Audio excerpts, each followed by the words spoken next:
Just আজকেই আমি seals এক্সক্লুসিভের ল্যাশ গ্লুটা ট্রাই করলাম। আমি প্রোডাক্ট টেস্টিং করা ছাড়া কিন্তু তোমাদের কখনো প্রোডাক্ট দিই না।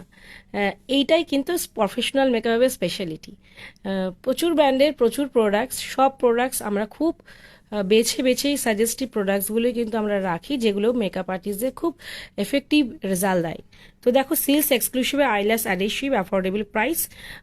আরও বিভিন্ন ব্র্যান্ডের ল্যাশগুলো আছে যেগুলো সবসময় তোমরা নিতে পারো না, কারণ ল্যাশগুলো এমন একটা প্রোডাক্ট, একটা দুটো মানে একটার বেশি মেকআপ আর্টিস্টদের লাগে, কারণ পার্টি মেকআপ থাকে, ব্রাইডাল থাকে, প্রচুর ফ্রিকোয়েন্টলি কাজ হয়, হারিয়ে যায়, তো অনেক সমস্যা থাকে। তো তোমরা অনেক সময় চাইছিলে যে দিদি অ্যাফোর্ডেবল প্রাইসের একটা ল্যাশ গ্লু। দেখো, প্রোডাক্ট আমি টেস্টিং করেছি, বেশ ভালো, বেশ ভালো। আমার স্কিনের চামড়া চলে আসে, তবু ল্যাশ খুলছে না। আর এটার অ্যাপ্লিকেশনটা আমি তোমাদের দেখিয়ে দিই। সকলে ওয়েল নলেজেবল। ল্যাশ ইউজ করার আগে তোমরা ইউ ব্যান্ড করে নেবে, অবশ্যই কাটিং করে নেবে যদি মনে করো ক্লায়েন্টের আই ছোট।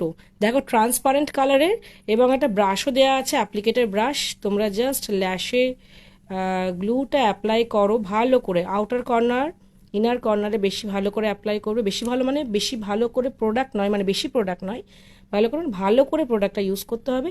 এবং ল্যাশটা দেখো, আমি এখানে ইউ ব্যান্ড শেপে মোটামুটি হাতের এখানে ইউজ করছি, যেহেতু এটা আমি এখন ইউজ করলাম, ড্রাই থাকবে, ওয়েট থাকবে। দেখো,